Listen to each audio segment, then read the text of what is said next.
biggest ethnic magazine running in Australia. We're having 5 different editions.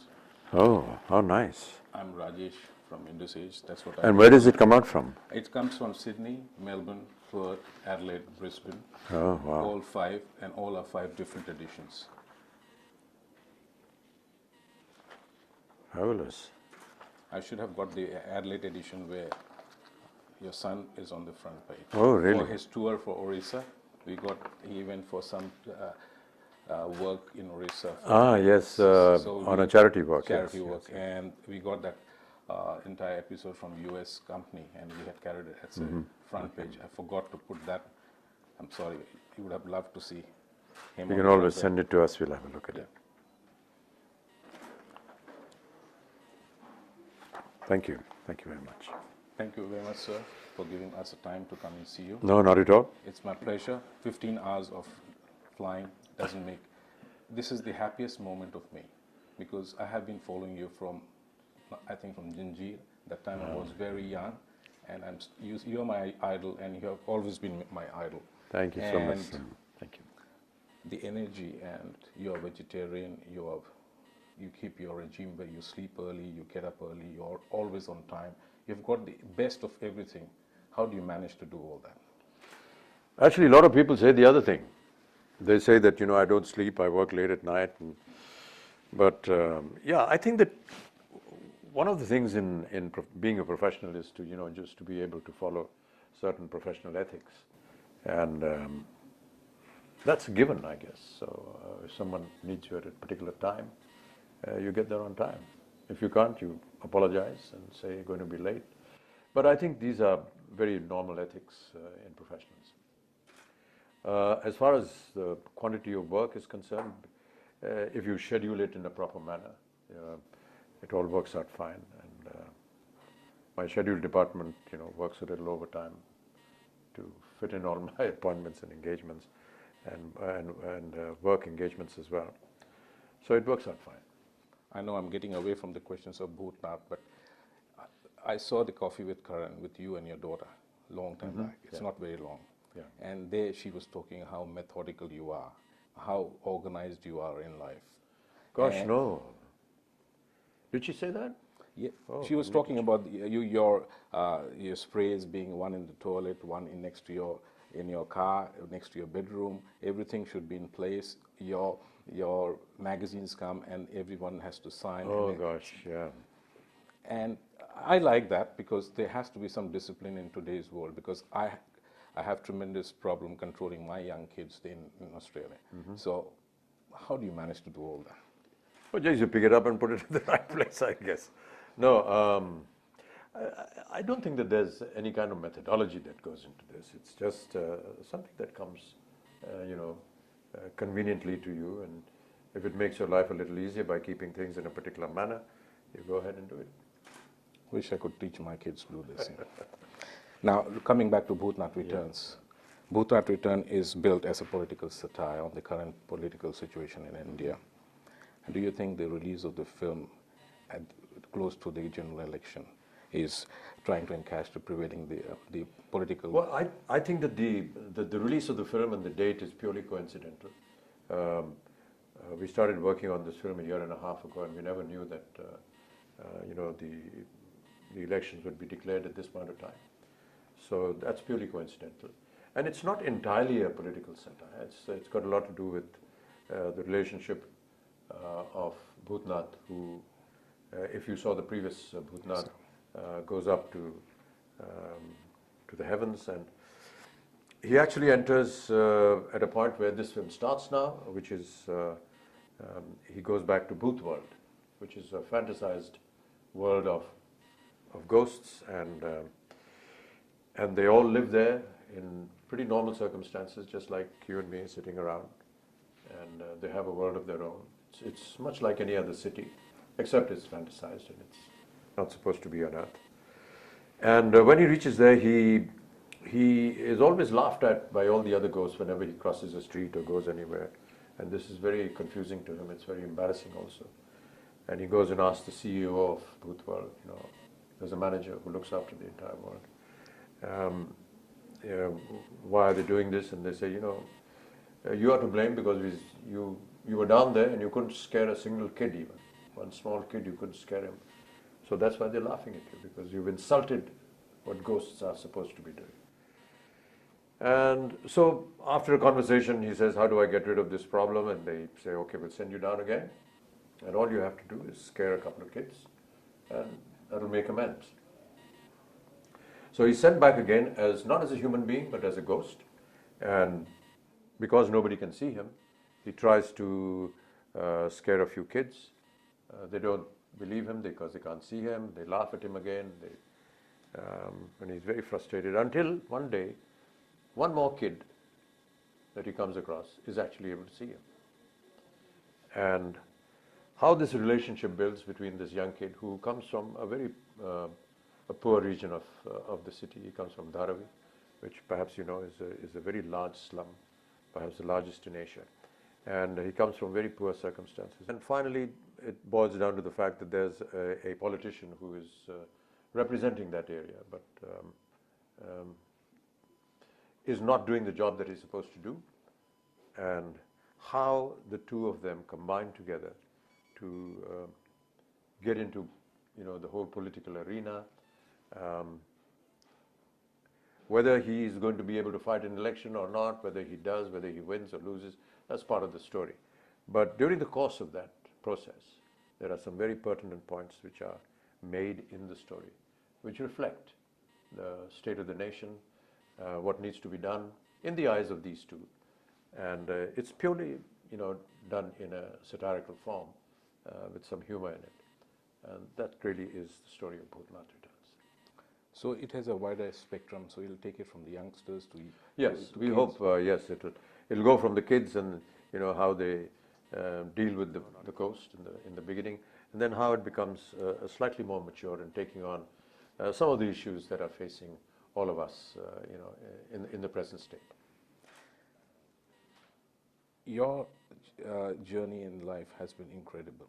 You have seen from your first movie, South Hindustani, to Bhootnath Returns. You've seen the highs and lows. Mm-hmm. You have won numerous awards and accolades, and you have fronted a number of criticism also. Mm-hmm. But you have always been Vijay. Mm-hmm. You have been Vijay as the role you have played in the iconic. What do you have to say about the journey you went through? I think most of us go through a journey like this. I doubt if there's any individual that has not faced depression or failures or not being able to accomplish something you set out to do. And this is part of life. It's going to happen with all of us. And I think that what really is more important is how you deal with failure. And I feel that every failure of mine has been a teaching lesson for me. I learned what I should not have done, and were I to do it again, what are the precautions that I need to take so that it doesn't happen the same way. These are all wonderful learning lessons in life, and I do believe that failures are very important for any individual, because if you don't fail, you'll never be able to realize what mistakes you're going to be making. You are a revolutionary actor, living up to your name, the original name, Inqilab.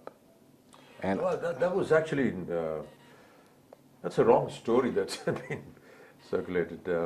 I was never named Inqilab. There was just a reference to that moment. This was during the time when India was fighting for its independence and for the Quit India movement that was started by Gandhiji in 1942. There was a lot of revolt in the country. There was a lot of satyagraha, silent protests. And I come from Allahabad, which was the center of most of these political activities.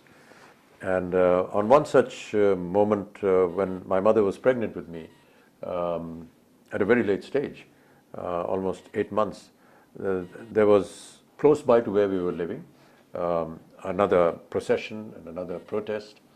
And because everyone was so inspired and motivated at that point of time to fight for the freedom of the country, she went in that condition and joined the protest. And all the men, because they were out of the house, they were furious when they came to know that my mother had stepped out like this. And they all, ran around, got her back, and scolded her for going out in this condition. And then one of my father's friends said, well, if she has a son, we should call him Inqilab, because Inqilab Zindabad used to be the slogan during that time.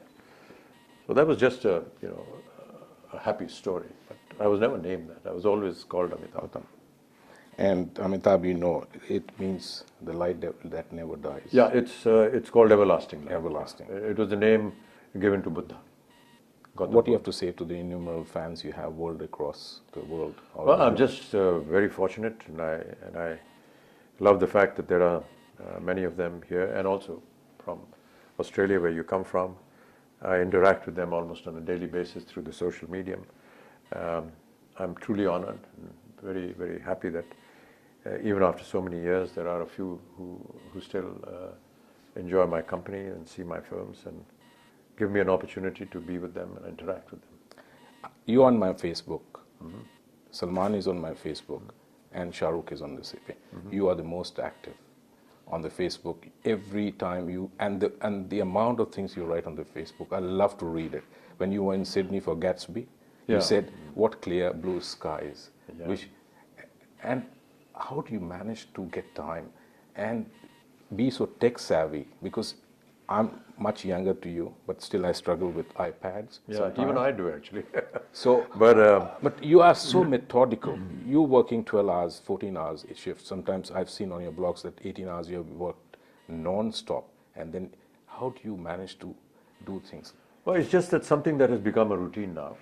And I haven't stopped blogging or tweeting or Facebook ever since I started. Every day I write. My blog is now on day 2179. That's non-stop every day, 2179 days. Then I came to know about Twitter, so I went on Twitter, and I'm now on 1443 days, and Facebook is 543. So it's every day, and it's interesting because now you have a certain group of people who come on the blog every day, who come on Twitter every day, and we converse, we talk, we discuss many things. It's wonderful to know that they are expectant of you whenever you come on, and they come on at the same time. They chat, they talk about all kinds of things under the world.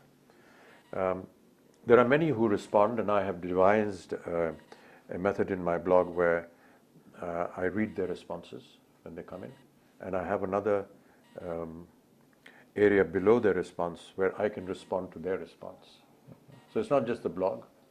When they write into me and send in a comment, I can make a comment on their comment. So I go there, I respond to a few of them. It's very difficult to, I get about 400 or 500 responses every day, and an equal number on Twitter. It's very difficult to actually get to all of them, but I try to at least address a few of them. It's wonderful, yes. It's because they're not all just, you know, people who are fans, who are appreciative of your work. Yes, they are. But they're also very free to write and say whatever they feel like saying, which I encourage. They will criticize my work, they will criticize my film, what I did, what I said, what I wore. And they're so intelligent and beautiful writers. And their writing is so wonderful to read, and their impressions, their ideas, their thoughts. Many a times I've actually copy-pasted them and put them on Facebook because they've written such a beautiful comment. And it's interesting to know, I've called them my extended family, so they're like a wonderful group, and they travel. They travel from all parts of the world, and they come and meet me wherever I am, and that's all that they want. And if I'm going into their part of the world, then I meet them there, and it's just wonderful to know that these people are there with you, and just, you know, take a photograph, do some autographs, spend some time talking to them. It's nice. That's why you get maximum number of likes on the Facebook. I have been watching, I mean, I keep track of only three Bollywood superstars are on my Facebook. And when I see the likes, the way you present things out, it is, I wish I could get even 1% of what you do. Oh gosh. Even 1% or even 0.5%, that would make my life happy. Now, as Indian, as an Australian Indian, I feel proud that you will be the first Indian to be awarded by Victorian government in Melbourne who does not live in Melbourne, in Australia. And that gives me a great, great pride as an Australian Indian. Thank you so much. Do you want to say anything on that? Well, I'm obviously deeply honored by this, and I look forward to the time when I'll be there. And the occasion is really to open the Indian Film Festival, and I just feel very, very blessed that I'm able to connect, and that there are people from other countries that recognize us. Not just because we are celebrities in our profession, but in many ways it's a reflection of how they look at India as a country. When they recognize our cinema, they actually also endorse our country, and I feel proud as an Indian to be able to be a part of that. Many years ago, when cinema first started in India, cinema was not looked upon as an entity socially, as something that was good. It was considered infra-dig to be connected with cinema. Children from good homes, so to say, which is a rather obstinate statement to make, were not allowed to associate themselves with cinema. And I remember that even when I was a kid, if I wanted to go and see a film, my parents would go first and wet the film before I was allowed to go and see it. But look how much it has changed. And now cinema has almost become a parallel culture. Where would one have ever expected somebody like you to travel so many hours from all the way from Australia just to come and talk to somebody connected with the film world? The fact that there are films of ours and people who recognize our cinema all over the world just shows that, not really the importance, but the fact that it has been able to touch various lives in different parts of the world. And I feel very privileged and proud to be a small member of that fraternity, where Indian cinema is getting a recognition, and because of that, a recognition for our country. La Trobe University has kept a PhD scholarship in your name, which you're going to award when you're there in Melbourne. You have changed. You will be changing lives of so many young scholars. Well, I'm very privileged that this has been done, and I do hope that those that get the benefit of this will make good use of it. Would you like to say a few words of Bhootnath Returns for our viewers back home? I've already given you a brief of the story. It would not be proper at this stage because the release is still some days away for me to say anything further, because that would be revealing the story. But I just want to say that it is a comment on children, and the whole factor of fun of how a ghost comes into their lives and what happens to them. It's also a comment on the present state of the country, whether there are social issues, moral issues, political issues which need to be addressed. And they've been done very interestingly through the medium of a ghost and a young kid. And as I said, it's a satire. It's not in your face, but I think it's been beautifully woven into a wonderful story. And these issues, they keep coming up. And I think that they're very pertinent. They're pertinent for any kind of civilization. So it's an all-embracing content which I feel you will enjoy. Thank you very much, sir, for your time. Thank you. I have to thank B4U for getting me this interview. I have to thank Vikas Paul, Friends Entertainment, who's your distributor in Australia, Right. and the travel sponsor, Air India. Thank you very much, sir, for giving us the time, and see you in Melbourne shortly. Yeah.